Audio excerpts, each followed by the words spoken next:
Hello, Jai Hind everyone. Welcome back to E Takshala classes. So आज हमने जो तेजस यूट्यूब सीरीज़ की स्टार्टिंग करी थी उसे आगे लेके चलते हुए आज हम अपना पहला पार्ट स्टार्ट कर रहे हैं जो कि है स्टैटिक जीके। एंड इसमें जो हम पहला टॉपिक आज कवर करने वाले हैं दैट इज़ स्पोर्ट्स सेक्शन। तो स्पोर्ट्स का जो सेक्शन है वो एफकैट के पर्सपेक्टिव से काफ़ी ज़्यादा इंपॉर्टेंस कैरी करता है, क्योंकि इससे एक से दो क्वेश्चन हर शिफ्ट में एफकैट की ज़रूर पूछे जाते हैं। एंड ये नॉट ओनली एफकैट के पर्सपेक्टिव से बट ऑल्सो सीडीएस और एसएसबी के पर्सपेक्टिव से भी काफ़ी ज़्यादा इंपॉर्टेंस कैरी करता है, क्योंकि एसएसबी में भी हमें अपने इंटरव्यू में काफ़ी ज़्यादा क्वेश्चंस पूछे जाते हैं रिलेटेड टू स्पोर्ट्स, उनकी टर्म्स। तो उससे आपको स्पोर्ट्स की जो मेजर जो भी टर्म्स हैं उनका बेसिक आइडिया होना चाहिए। Coming to CDS exam and AFCAT exam, वो मेजर ट्रॉफीज और अवार्ड से रिलेटेड क्वेश्चन पूछता है, लाइक कौन सी ट्रॉफी या कौन सा अवार्ड किस गेम से रिलेटेड है। तो इसके लिए हमें कुछ रटने की ज़रूरत नहीं है, कुछ याद करने की ज़रूरत नहीं है। अगर आप ये वीडियो देखेंगे एंड इसमें मेजर कवर होने वाले मेजर स्पोर्ट्स की जो भी टर्म्स मैं बताने वाला हूँ वो सुन भी लेंगे तो वो मोर देन इनफ होगा आपको एग्ज़ाम तक याद रखने के लिए। तो लेट्स स्टार्ट दिस वीडियो। तो ये सबसे ज़्यादा इंपॉर्टेंट पार्ट है एफकैट के पर्सपेक्टिव से, एंड एक से दो क्वेश्चन हर बार इससे पूछे जाते हैं एंड इंपॉर्टेंट टर्म्स पूछी जाती हैं हर स्पोर्ट से रिलेटेड। किसी भी स्पोर्ट की कोई भी टर्म पूछ ली जाएगी एंड आपको आंसर करना होगा कि वो कौन से गेम से या कौन से स्पोर्ट से रिलेटेड है। नेक्स्ट इज ट्रॉफीज़ के नाम या फिर अवार्ड के नाम पूछ लिए जाते हैं वो कौन से स्पोर्ट से रिलेटेड है। तो पहला स्पोर्ट जो हम कवर करने वाले हैं इस वीडियो में दैट इज़ फुटबॉल। एंड हम सभी जानते हैं अभी फीफा वर्ल्ड कप होके हटा है and everyone was really happy about it कि अर्जेंटीना वर्ल्ड कप जीत गई and Messi finally won his first FIFA world cup. So moving on to the next part, this is the FIFA football field. Football की जो normal field होती है, this is it's picture. इसमें कोई standard size नहीं है football field का, अलग अलग एज ग्रुप के लिए डिफरेंट साइजेस होते हैं फील्ड के। एंड जो बेसिक फीफा में जो वर्ल्ड कप के लिए सीनियर डिवीजन के लिए जो ग्राउंड का साइज यूज़ होता है वो है 105 मीटर की लेंथ एंड 68 मीटर की ब्रेथ पूरे ग्राउंड की। तो पहली जो टर्म है वो है गोल।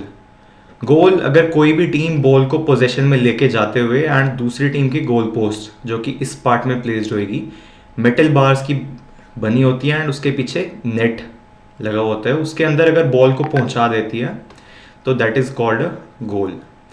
Next is pass. Normally pass from one player to another, अगर बॉल को पास करते हैं then it is called a pass. Next term is kick. Ball को हिट करना अपनी टांगों से, वो किक होएगा। Head. Head is if you hit the ball with your head then वो हेड में काउंट होएगा।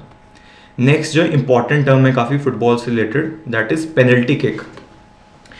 पेनल्टी किक कैसे होती है कि अगर आप ये जो डी वाला पार्ट देख रहे हैं इसके अंदर अगर कोई भी टीम कोई फाउल कमिट कर देती है तो जो दूसरी टीम होती है उसे रेफरी एक पेनल्टी किक अवार्ड करता है जो कि 11 मीटर मार्क से ली जाती है। एंड इसमें एक प्लेयर वो पेनल्टी किक को लेने के लिए यहाँ पे प्लेस होएगा एंड सामने उसके ओनली गोलकीपर ही होएगा और जो भी बाकी प्लेयर्स है वो इस डी के बाहर खड़े होंगे एंड यहाँ से वो हिट करेगा and if he goes on to score तो वो गोल हो जाता है पेनल्टी किक के साथ। Next is dribbling. Dribbling is when a player attempts to maintain the possession of the ball by cutting players of other team. Next जो दो तीन टर्म्स हैं वो हैं डिफेंडर, मिडफील्डर एंड स्ट्राइकर। तो इसमें स्ट्राइकर जो होते हैं वो अटैकिंग पोजीशन में, लाइक इधर से जो टीम खेल रही है उसका स्ट्राइकर यहाँ पे प्लेस होएगा दूसरी टीम के गोल के सामने। यहाँ पे स्ट्राइकर और अटैकर्स होंगे। मिडफील्डर्स मिडल में प्लेस्ड होंगे एंड जो प्लेयर्स डिफेंडिंग लाइन की फॉर्मेशन बनाएंगे वो डिफेंडर्स होंगे along with the goalkeeper. Next is of side. Of side ऐसे होती है कि अगर ये जो अटैकर अटैक करने जा रहा है एंड लास्ट पास कमिट होने से पहले ये डिफेंसिव जो लाइन है उसे क्रॉस करके उसके आगे आ जाता है तो वो ऑफ साइड हो जाती है। Next is tackle. Tackle is a technique to take the ball from the opposite team player. अगर कोई भी टीम का डिफेंडर या कोई भी प्लेयर दूसरी टीम के प्लेयर से बॉल छीन लेता है तो वो टैकल में काउंट होता है। Next is header, same as head ball को हेड से हिट करना। Next is penalty spot, the same जिसके बारे में हमने अभी देखा। 11 मीटर का जो मार्क है वो पेनल्टी स्पॉट होता है, दोनों गोल के सामने एक एक पेनल्टी स्पॉट होएगा। Next is hat trick, it is simple, अगर आप 3 गोल स्कोर कर दोगे तो वो एक हैट्रिक हो जाएगी। Coming to the next term, तो वो है फाउल। तो जो फुटबॉल मैच होता है उसमें 3 टाइप के फाउल होते हैं। फर्स्ट इज बेसिक, जिसमें आप अनफेयर मीन से दूसरे टीम के प्लेयर को अटैक कर देते हो बॉल की पोजीशन छीनने के लिए। तो अगर वो ज़्यादा डेंजरस वे में नहीं किया गया तो वो नॉर्मल फाउल होता है एंड उसके लिए एक फ्री किक अवॉर्ड करी जाती है। अगर वो थोड़ा ज़्यादा एग्रेसिव वे में हो जाता है तो उसके लिए रेफरी येलो कार्ड दे देता है फाउल कमिट करने वाले प्लेयर को। एंड अगर वो काफ़ी ज़्यादा डेंजरस या अटैकिंग वे में है तो वो रेड कार्ड दिलवा देता है उस प्लेयर को। एंड जो 2 येलो कार्ड अगर मिल जाते हैं तो वो भी एक रेड कार्ड में कन्वर्ट हो जाते हैं। नेक्स्ट इज फ्री किक, तो जो भी फाउल होता है अगर वो डी के बाहर है तो उसके लिए फ्री किक मिलती है, डी के अंदर है तो वो पेनल्टी किक में कन्वर्ट हो जाता है। Next is cross, cross is a medium to long range pass. अगर पूरी फुटबॉल फील्ड में कहीं पे आप मीडियम से लॉन्ग रेंज पास कर रहे हैं तो वो क्रॉस होता है। Next is corner kick, corner kick is like अगर किसी प्लेयर को बॉल हिट करके ये बैक लाइन के बाहर चली जाती है, तो आप इस पिक्चर में देख सकते हैं बॉल फिर यहाँ पे रख के कॉर्नर से दूसरी टीम को हिट करने का चांस मिलता है गोल की तरफ, so that is called a corner kick. And last is stopper sweeper, जो भी फुटबॉल की एक टर्म है। Moving on to the next sport, next is baseball, जो इंडिया में इतना फेमस स्पोर्ट तो नहीं है but in the American countries ये काफ़ी ज़्यादा फेमस स्पोर्ट है। एंड इसमें जो पहली पोजीशन है वो है पिचर। पिचर यहाँ पे प्लेस होता है and he is the person who throws the ball towards the player who would B standing here, and catcher उसके पीछे प्लेस होएगा बॉल को पकड़ने के लिए। राइट और लेफ्ट में ऑन डेक सर्कल्स है एंड यहाँ पे कोच के बॉक्स बने हुए हैं। इसमें 3 बेस होते हैं, first base, second base and third base, और हर बेस के ऊपर एक बेसमैन पोजिशनड होएगा और हर बेस वाले बेसमैन को उसी नंबर के रिस्पेक्टिवली नेम दिया है, first, second and third baseman. Similarly यहाँ पे फाउल लाइन है, अगर बॉल इसके बाहर जाती है तो वो प्ले में कंसिडर नहीं करी जाती।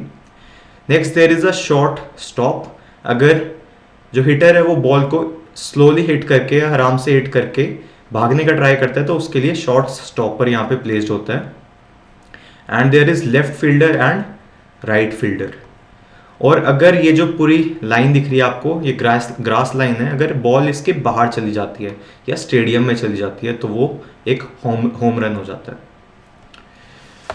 सो इसकी जो टर्म्स हैं, दिस इज द पिचर, इस वे में पिचर बॉल को थ्रो करता है प्लेयर की तरफ एंड प्लेयर के पीछे कैचर प्लेस होता है इस वे में। कैचर के पीछे ही रेफरी या एम्पायर खड़ा होता है। This is a player taking a shot. And next term is strike. Strike होती है कि अगर आप बॉल को हिट करने का ट्राई कर रहे हो एंड पिचर ने बॉल फेंकी एंड 3 बार ऐसा हो गया कि आप बॉल को हिट नहीं कर पाए तो वो एक स्ट्राइक हो जाती है, जिसमें आप आउट हो जाते हो एंड नेक्स्ट प्लेयर आता है खेलने के लिए। Next term is put out. Put out is similar to run out in cricket. इसमें अगर आपने बॉल को हिट किया एंड वो बॉल किसी भी बेसमैन के पास पहुंच गई आपके उस बेस पे पहुंचने से पहले, एंड बेसमैन ने उसे बॉल को पकड़ के आपको बॉल से पहले टच कर दिया तो वो पुट आउट हो जाएगा, which is similar to run out. So next term is home run. Home run आप बॉल को ग्राउंड के बाहर, ग्रीन लाइन के बाहर स्टेडियम में अगर हिट कर देते हैं, which is similar to 6 in cricket. Next is strike. 3 बार अगर आप मिस कर दो स्विंग करके तो वो स्ट्राइक हो जाती है। Put out similar to run out in this fashion. Next is diamond. Diamond जो 3 बेस और कैचर की जो पोजीशन है उनके बीच का जो एरिया होता है वो डायमंड होता है। Last is your curve ball which is similar to a swinging ball in cricket. अगर बॉल स्विंग करती हुई कैचर की तरफ आती है तो वो एक कर्व बॉल होती है बेसबॉल के गेम में। Moving on to the next sport, athletics. Athletics part में जो पहला पार्ट हम कवर कर रहे हैं वो है रिले रेस। रिले रेस होती है जिसमें एक से ज़्यादा एक ही टीम में प्लेयर्स पार्ट करते हैं, एंड इसमें 2 प्लेयर्स की भी टीम होती है एंड 4 की भी टीम होती है। रिले रेस इस वे में कंडक्ट होती है कि इसमें फर्स्ट रनर अपनी स्टार्टिंग पोजीशन से भागता है एंड मूव करते हुए वो नेक्स्ट प्लेयर को एक बैटन पास करता है। हर प्लेयर जो भी भाग रहा है उस टाइम पे वो अपने हाथ में एक बैटन रखेगा एंड नेक्स्ट रनर को वो बैटन पास करेगा। इसी वे में वो बैटन होल्ड करके आगे भागेगा, और अगर 2 की है तो फिनिश लाइन बैटन के साथ क्रॉस करेगा, और अगर 4 की है तो वो थर्ड प्लेयर को पास करेगा। तो दिस इज अ बैटन, ये रेड सा जो पार्ट आप इनके हैंड में देख रहे हो। Next term is anchor. So the person who runs the last leg of the race he is called the anchor.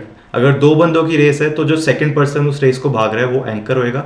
अगर 4 की है तो the fourth person who would be running that race he would be called the anchor. Change over simple term, एक player से second जब वो athlete baton pass on कर रहा है तो वो चेंज ओवर होएगी वो टर्म। Next term is doping. Doping is the use of banned substances that are used to enhance a athlete's performance. तो डोपिंग जो है वो हर स्पोर्ट में बैन है एंड अनएथिकल वे है ये अपनी परफॉर्मेंस को इम्प्रूव करने का, तो it is banned in all the sports. Next is exchange zone. ये 20 मीटर लॉन्ग वो पार्ट है जिसमें ये चेंज ओवर की प्रोसेस कंप्लीट करी जाती है। लास्ट इज स्प्रिंट, इजी, हमने पहले से ही पढ़ा हुआ है इंग्लिश में कि फुल स्पीड में अगर हम शॉर्ट डिस्टेंस कोई भी भागते हैं तो वो स्प्रिंट होता है। नेक्स्ट है जैवलिन थ्रो, काफ़ी न्यूज़ में रहा है एंड सबको इससे एक नाम तो ज़रूर याद आता होगा, नीरज चोपड़ा, जिन्होंने इंडिविजुअल एथलेटिक्स इवेंट में फर्स्ट गोल्ड मेडल अर्न किया इंडिया के लिए। नेक्स्ट इज डिस्कस थ्रो, जिसमें एक डिस्क को आप होल्ड करके टर्न लेते हुए दूर थ्रो करते हो। सिमिलर वे में हैमर थ्रो, सेम आप हैमर को इस वे में होल्ड करते हुए स्विंग करते हुए दूर थ्रो करोगे। And last is your short put. Short put को एक मेटल बॉल को आपको थ्रो करना होता है अपने नेक के पास होल्ड करते हुए। नेक्स्ट जो आते हैं वो है triple jump and long jump. तो ट्रिपल जंप जो होती है इसमें एथलीट दूर से अप्रोच रन लेता हुआ आएगा एंड वो टेक ऑफ बोर्ड से जंप लेगा और first, second and third 3 jump लेके वो सैंड पिट के अंदर लैंड करेगा। एंड ये जो डिस्टेंस होएगा उसका सैंड पिट के अंदर लैंड करने का, वो उसका काउंट किया जाएगा फाइनल डिस्टेंस जहाँ पे वो लैंड करेगा from the take off board. इसमें होप, स्टेप एंड जंप, ये 3 टर्म्स हैं ट्रिपल जंप से related. Similarly is long jump. Long jump में आपको जंप्स नहीं लेनी बीच में बार बार, आप अपनी अप्रोच लेते हुए आएंगे एंड टेक ऑफ बोर्ड से आप एक जंप लेंगे एंड जहां पे आप जाके लैंड करेंगे that would be your like distance would be your score. Next is your high jump and pole vault. High jump is athlete जो है वो स्पीड से दूर से रन लेता हुआ आएगा and he would jump to a height, और वो हाइट उसने पहले से ही सेट करी हुई होगी अपने लिए। उस हाइट पे एक बार प्लेस होएगा एंड वो बार को क्रॉस करते हुए बिना वो बार को गिराए, टच होएगा तो चलेगा, गिरना नहीं चाहिए, गिरते हुए उसे लैंड करना अंदर। एंड जितनी ज़्यादा से ज़्यादा वो हाइट से टच क्रॉस कर लेंगे वो उसकी हाई जंप में काउंट करी जाएगी। सिमिलर वे में पोल वॉल्ट होती है, इसमें आप एक फाइबर ग्लास का पोल यूज़ करते हुए सिमिलर वे में एक स्टैंडर्ड बार जो आपने अपनी हाइट पे अपने हिसाब से अकॉर्डिंग सेट करवाया हुआ है उसे क्रॉस करना है बिना उसे गिराए एंड वो एक प्रॉपर जंप हो जाएगी in pole vault. Next is decathlon and heptathlon. तो डीकैथलॉन में 10 इवेंट्स काउंट होते हैं। पहला जो इवेंट है डीकैथलॉन का that is 100 meter sprint, long jump, shot put, high jump, 400 meter sprint, 110 meter hurdle जो कि वुमेन के केस में 100 मीटर होती है, discus throw, pole vault, javelin throw and 1500 meter run. Heptathlon में इससे 3 इवेंट कम होते हैं। वो जो 3 इवेंट कम है वो है 400 metre race, discus throw and pole vault. So ये है डीकैथलॉन एंड हेप्टाथलॉन। इसमें जो लास्ट आ जाता है हमारा एथलेटिक्स में, that is track and field. इसमें 2 टाइप के पहले होते हैं, वो है steeple chase and hurdles. Hurdles में एथलीट्स को उन्हीं ट्रैक्स पे भागना होता है एंड उनके वे में इस वे के आर्टिफिशियल बैरियर्स प्लेस किए जाते हैं जिन्हें जंप करके उन्हें क्रॉस करते हुए अपनी रेस पूरी करनी होती है। स्टीपल चेज से ज़्यादा डिफरेंट नहीं है, उसमें भी सिमिलर वे में आर्टिफिशियल बैरियर्स प्लेस होंगे, बस उन बैरियर्स के बाद में वहाँ पे पानी के ये पिट बने होंगे जिसमें पानी पड़ा होता है एंड वो पानी में लैंड करेंगे एंड उसके बाद वो अपनी रनिंग कंटिन्यू रखेंगे। एंड ट्रैक एंड फील्ड का जो लास्ट पार्ट है वो है क्रॉस कंट्री। क्रॉस कंट्री में आप कोई आर्टिफिशियल ट्रैक पे नहीं भागते हो, बल्कि आप नेचुरल एनवायरनमेंट में भागते हो एंड ये लंबे डिस्टेंस की होती हैं एंड एकेडमी के अंदर भी आपने काफ़ी बार सुना होगा क्रॉस कंट्री रेसेस होती रहती हैं। तो इसमें कोई आर्टिफिशियल ट्रैक नहीं होएगा, they are in the natural environment. Moving on to the next sport that is golf, जिसे लाइक रिच पीपल स्पोर्ट भी कहा जाता है। तो गोल्फ की स्टार्टिंग होती है टी बॉक्स से। टी बॉक्स की स्टार्टिंग प्लेस है जहाँ पे प्लेयर खड़ा होएगा एंड यहाँ से वो पहला शॉट लेता है। टीइंग ग्राउंड, ये पूरा ground and this is the T box. Next is fairway. Fairway ये पूरे का पूरा पार्ट कहलाएगा जहाँ पे बॉल को हिट करना ईजी है। यहाँ पे ग्राउंड जो है वो अनइवन नहीं है, सेम फ्लैट कंडीशन का है। इसके बाहर का जो पार्ट है वो है रफ, जहाँ का ग्राउंड अनइवन है एंड जहाँ पे बॉल को हिट करना थोड़ा हार्ड है फेयरवे के comparatively. Last is your green. Green final area होता है होल के पास जो पूरा प्लेन होता है एंड जहाँ से आप शॉट लेते हो होल की तरफ and that shot is called putt. इसी में एक और टर्म है sand trap, also known as bunker. Sand trap इसी ग्राउंड के अराउंड प्लेस्ड होते हैं जिनमें अगर बॉल चली जाती है तो थोड़ा डिफिकल्ट हो जाता है प्लेयर्स के लिए उन्हें वहां से निकालना। मूविंग ऑन, तो ये कुछ स्कोरिंग टर्म्स हैं गोल्फ से रिलेटेड। इसमें पहली जो है वो एस। अगर आप एक ही बारी में टी बॉक्स से बॉल को हॉल में पहुंचा दोगे तो वो एस आपको स्कोर मिलेगा उसके लिए। नेक्स्ट जो इसमें इंपॉर्टेंट है वो पहले है पार। पार होता है मिनिमम नंबर ऑफ शॉट्स जो पर्टिकुलर उस ग्राउंड के लिए रखे गए होते हैं, जिसमें कि नॉर्मली प्लेयर को बॉल को टी ग्राउंड से होल में पहुंचा देना चाहिए। अगर आप पार से 3 शॉट कम लेते हो तो वो डबल ईगल होता है, 2 शॉट कम इज ईगल एंड 1 शॉट कम इज बर्डी। और अगर आप पार से एक्स्ट्रा शॉट लेते हो बॉल को होल में पहुंचाने के लिए, तो अगर 1 ज्यादा है तो बोगी, 2 ज्यादा है तो डबल बोगी एंड 3 ज्यादा है तो ट्रिपल बोगी। सो ये सारी जो है ये स्कोरिंग टर्म्स हैं गोल्फ की। नेक्स्ट ये कुछ गोल्फ क्लब्स के टाइप हैं। First one is putters, second is woods, third is irons, hybrids and wedges. ये जो सारे हैं गोल्फ क्लब्स के कुछ टाइप हैं जो कि यूज किए जाते हैं गोल्फ खेलने के लिए।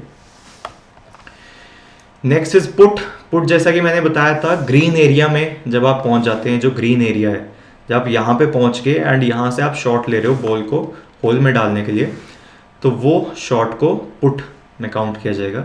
Next is drive. ड्राइव है जो पहला शॉट गोल्फर टी बॉक्स से लेता है होल की तरफ, that is drive. Approach is the shot from greenway to the green, from the fairway to the green. जब आप फेयरवे से ग्रीन की तरफ हिट करते हो तो वो अप्रोच होता है। Next is over clubbing. Over clubbing is अगर आप क्लब से हिट करने पे बॉल को पोल के भी दूर पहुंचा दो, अननेसेसरीली अगर बॉल दूर चली जाए तो वो ओवर क्लबिंग हो जाता है। एक्सप्लोजन शॉट, अगर आप जो सैंड पिट एरिया था, सैंड ट्रैप एरिया था, वहां से जब बॉल को निकालने के लिए आप शॉट लेते हो तो that shot is called explosion shot. Last is डफ, अ बैड शॉट। अगर आप शॉट मार रहे हो एंड वो ठीक से नहीं लगा तो दैट शॉट इज कॉल्ड डफ। Next sport is cricket, but ये जो फर्स्ट वीडियो है आज के लिए हम इसमें ये 4 पार्ट ही कवर करेंगे। नेक्स्ट क्रिकेट से हम नेक्स्ट वीडियो में उसका पार्ट क्रिकेट और जो लेफ्ट ओवर गेम्स हैं वो हम नेक्स्ट वीडियो में कवर करने वाले हैं इसके बाद में। एंड ये जो पीपीटी या फिर पीडीएफ अगर आपको चाहिए तो उसके लिए आप हमारा टेलीग्राम पे ग्रुप ज्वाइन कर सकते हैं मैथ्स बाय तक्षशिला करके, जिसका लिंक हमारे वीडियो के डिस्क्रिप्शन में प्रोवाइडेड है। एंड साइड बाय साइड आप ये वीडियो ज़रूर फॉलो करते रहिए एंड अगर आप ये सुन भी लेंगे तो मोर देन इनफ होएगा एग्जाम में आपका स्पोर्ट्स रिलेटेड कोई भी क्वेश्चन आंसर करने के लिए। सो बने रहिए साथ हमारे साथ, एंड नेक्स्ट वीडियो में हम बचे हुए जो भी स्पोर्ट्स और गेम्स हैं उनके सारे इंपॉर्टेंट टर्मिनोलॉजीज कवर करेंगे। सो थैंक यू एंड जय हिंद।